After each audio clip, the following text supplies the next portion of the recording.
Welcome to the Deep Dive. Today we're cutting through the noise on a really important local issue. That's right. We're looking at a major decision facing one community. We're doing a deep dive into the proposed 2025 capital project vote for the Coxsackie-Athens Central School District, that's the CSD.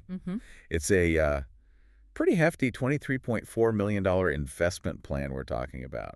It touches pretty much every part of their campus. Yeah. We've been going through the district's draft newsletter, and it really lays out a big modernization effort. It's not just patching things up, is it? No, not at all.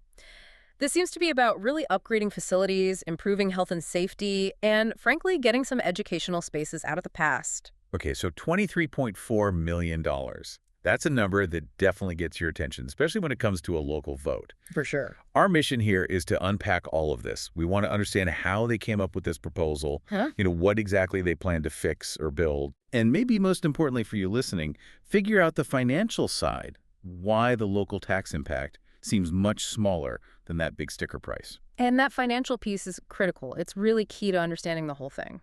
So what's the structure here? Well, the crucial thing up front is that it isn't just one big yes or no. It's actually structured as a two-part referendum. Two parts, okay. Yeah, Proposition A, which covers sort of the core essentials, the infrastructure, and then Proposition B, which is focused on athletic improvements. Ah, okay. And according to the newsletter, this split wasn't random. It was pretty strategic, based on feedback they got from community exit polls. Interesting. And also based on findings from a state-mandated report, something non-negotiable. Okay, let's start there then. With that mandate, that sounds like the foundation for all this. Let's get into why and the money.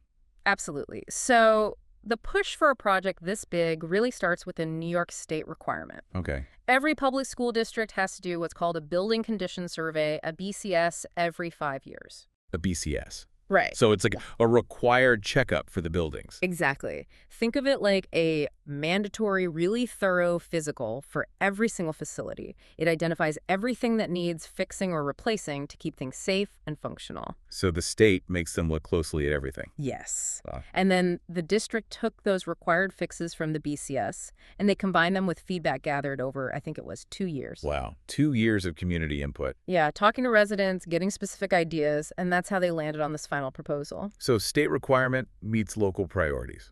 Makes sense. Now that $23.4 million total scope, how does that break down between Proposition A and B? Okay, so Proposition A, that's the one covering all the really essential stuff. Infrastructure, health, safety, academic updates, that has a maximum cost of $17.7 million. $17.7 million for Prop A. Got it. And then Proposition B, which is purely about upgrading the athletic fields, that's capped at $5.7 million. Okay. Now, this is where it gets interesting for homeowners, right? The newsletter mentioned a huge financial advantage the district has. Yes, this is the aha moment, financially speaking. How much of this is actually covered by state aid? Because it sounded like a lot. It is. A really striking 71% of the capital project costs are covered by New York State Building Aid. 71%. Yeah. It's not just good, it's huge. It means the local community isn't being asked to fund the vast majority of these repairs and upgrades. That's incredible leverage.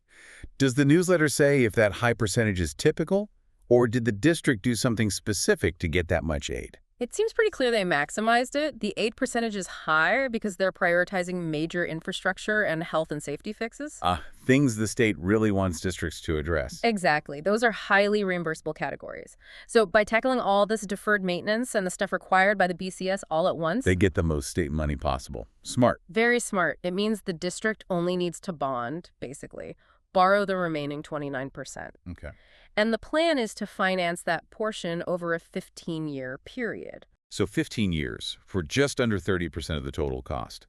That definitely makes the $23.4 million seem less daunting. Right. Let's make this really concrete for people listening. What's the actual tax impact? They gave an example, didn't they? They did, yeah. Using a home assessed at $100,000, which is a standard benchmark they use. Okay, for a $100,000 home. If both propositions pass, the impact is, well, pretty minimal. Proposition A, the essential stuff, would add about $13.07 per year. $13.07 a year. Yeah, for 15 years. And Proposition B, the athletics part, would add another $7.11 per year, again for 15 years. So total, if both pass, yeah, Carry the one. Yeah. That's $20.18 extra per year on a $100,000 assessment. Exactly. $20.18 a year for 15 years. I mean, to put that in perspective, that's like, what, maybe 2 fancy coffees a year? Pretty much. To fund this entire $23.4 million modernization project. That really highlights the power of that state aid, doesn't it? It absolutely does. It shows the benefit of tackling this stuff now, leveraging state funds, before these problems get way worse and, way more expensive down the line. No kidding. Okay, fantastic context on the finances. Let's dive into Proposition A now. That's the $17.7 million for the core needs. Infrastructure, safety, learning spaces. Right. Let's start with the academic side, because the newsletter pointed out something, well, kind of shocking about the high school science labs. It really did. A key piece here is tackling just how outdated some spaces are. They're planning to renovate 3 high school science classrooms that apparently haven't really changed significantly since the 1970s. The 70s, seriously. That's what it says. I mean, think about how science education has evolved since then. Biology, chemistry, physics, it's totally different. You can't really teach modern science effectively in a lab built for, well, the Nixon era. Right. The old labs, they hinder collaboration. You can't use the modern equipment that the state curriculum expects. So what are they doing in the renovation? It sounds pretty comprehensive. New casework, those built-in cabinets and lab benches, updated furniture, better lighting, new flooring, the works. And there was something else mentioned for those labs, too. Oh, right. Critically, those 3 science labs will finally get air conditioning. Ah, that's huge. Yeah. Especially with hotter Septembers and maybe longer school years. Definitely. It impacts student comfort, focus, and honestly, some sensitive lab equipment doesn't do well in the heat. Good point. So beyond the high school science labs, what else in Prop A impacts learning spaces? Well, it also includes renovating second-floor classrooms at both elementary schools, Coxsackie Elementary, and Edward J. Arthur Elementary. Okay, spreading the improvements across the district. Exactly. Seems like an equity move, making sure upgrades happen at all grade levels. Okay, now moving from academics to the less glamorous but maybe more critical infrastructure, the stuff you don't notice until it fails. Yeah, and the newsletter described a pretty significant issue in the elementary school kitchens. This wasn't just cosmetic, was it? No, not at all. It mentions persistent poor water pressure in those kitchens. Which led to? Which has actually caused pipes to burst repeatedly, it sounds like. Oh, wow. Okay, that's bad. Yeah, and when water leaks like that under the floor, it makes the tiles lift and break. That's a safety hazard. Plus, just a nightmare for the kitchen staff trying to prep meals every day. That's a perfect example of deferred maintenance causing real operational problems. Absolutely. So the fix is a full renovation in there, new finishes, flooring, new kitchen equipment, and, crucially, fixing the underlying plumbing problems. Good. What other big pipe or infrastructure work is in Prop A? They're also planning campus-wide replacement of domestic water piping at the middle high school and at Edward J. Arthur Elementary. Getting ahead of potential failures there, too. Seems like it. And related to keeping water out, they're also replacing some sections of the EPDM roofing at the middle high school. That's that black rubber roofing you see on flat roofs. Exactly. Got to keep those roofs sound. Leaks cause damage fast. Okay, infrastructure covered. Yeah. What about site safety and just sort of daily operational fixes? Yeah, there's a good chunk focused on that. Security is a big one. They plan to add card access to certain exterior doors across all 3 school buildings. Modernizing access control. Makes sense. And then some really specific practical hardware fixes. Like at Coxsackie Elementary, they're replacing old round doorknobs with lever handles. Oh, that's actually great for little kids and for accessibility, too. Yeah, much easier to use. And they're also improving how the exterior door hardware works at the main entrance of E.J. Arthur Elementary, just making things function better. What about outside the buildings? Site work? Yes. Anyone who drives there will probably notice this. They plan to reconstruct the middle school parking lot and the access drive. Better traffic flow, safer drop-offs? That seems to be the goal. Smoother pavement, better layout, safer conditions. And there was something about restrooms, too, for events. Oh, yeah. This is for community use, really. They're adding a small addition onto the existing 5-bay garage. Okay. Specifically to house public restrooms. These would be for visitors during, sports games and other events. No more porta potties or trying to get into the school building after hours? That's actually a really nice community feature. It seems like it would be appreciated, yeah. Okay. Anything else under Prop A's safety umbrella? One more big item. Playgrounds. Important for the youngest students. Definitely. At both elementary schools, they're replacing the current playground equipment and the surfaces underneath. What's wrong with the current ones? The newsletter mentions they're cracked and deteriorating, so safety concerns there. The replacements will include accessible equipment too. So safer and more inclusive, meeting ADA compliance needs. Exactly. Maximizing safety and making sure all students can use the playground. Okay, that really covers a lot in Proposition A. Yeah. From 1970s labs to leaky kitchens to safer playgrounds. That's the $17.7 million. Right. The essential stuff. Now, let's shift gears to Proposition B. This is the $5.7 million focused entirely on athletic fields. As you said, this is often the part people discuss a lot. It can be, yeah. And this proposal connects back to safety and the student experience, but in an outdoor context. And you mentioned something important. This is not about artificial turf, right? Correct. The focus here, according to the source, is strictly on improving natural grass fields. Okay, so what's the main goal then, if not turf? Better drainage and providing a safer, more level playing surface. That's the core aim. Which fields are getting this treatment? They're targeting the reconstruction of 3 existing fields that are apparently in rush shape right now. Okay. That includes the varsity baseball field, the varsity soccer field, hockey field, looks like they share it, and the modified soccer field, hockey field. So addressing issues like uneven ground, poor drainage that can lead to injuries. Precisely. The district notes that poor field conditions aren't just bad for the game, they significantly increase injury risks for the athletes. Makes sense. Any additions in Prop B or just fixing existing fields? There is one addition. They plan to add a brand new varsity softball field. Oh, interesting. Where would that go? Adjacent to the existing softball field, it seems. This helps with scheduling, gives that program a dedicated high-quality space. Okay, so Prop B is really about improving the safety and quality of the outdoor athletic experience for students using those natural grass fields. That sums it up well. Better, safer fields for baseball, soccer, field hockey, and a new one for softball.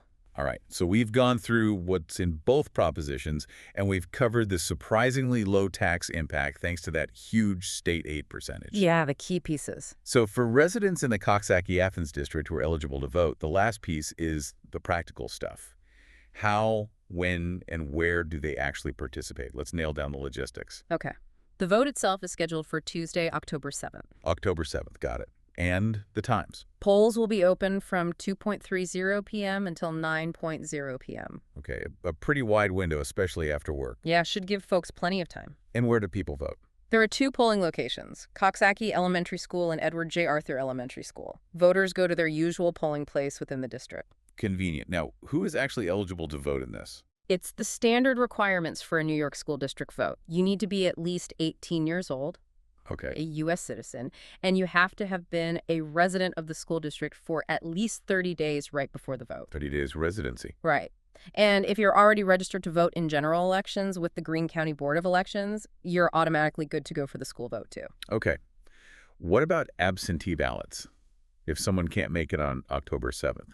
Yes, absentee ballots are available, but the deadlines are really important to watch. Okay, lay them out for us. If you need the ballot mailed to you, your application has to get to the district clerk by September 30th. That's the key deadline for mailed ballots. September 30th for mailed ballot applications. Right. What if you pick it up in person? If you want to apply and pick up the ballot yourself, you have a bit more time. You can file that application up to the day before the vote. Okay, but here's the really critical part, right? Getting the ballot back in time. Absolutely the most critical part. Regardless of how you got your absentee ballot mailed or picked up, it must be returned to the district clerk's office by 5:00 p.m. on the day of the vote, October 7th. 5 p.m. Not when the polls close at 9 p.m., but 5:00 p.m. sharp for absentee ballots. Exactly. That 5:00 p.m. cutoff is firm for absentee returns. It catches people out sometimes, so it's worth emphasizing. Definitely. Okay, that covers the essential voting logistics. Yeah. So that really brings us towards the end of our deep dive on this Coxsackie-Athens capital project vote. Yeah, we've covered a lot of ground. We saw it's this $23.4 million proposal Right. designed to tackle years of needed maintenance and make some critical upgrades. Everything from, those 1970s science labs. To leaky kitchen pipes, safer playgrounds, better athletic field. Right, modernizing across the board. And we saw how that massive 71% state aid figure makes the whole thing financially feasible for the local community, leaving a pretty small annual tax impact over 15 years. That financial leverage is key. And it's interesting, isn't it? The initial push came from that state mandate, the Building Condition Survey, forcing them to look at everything. Yeah, the BCS got the ball rolling.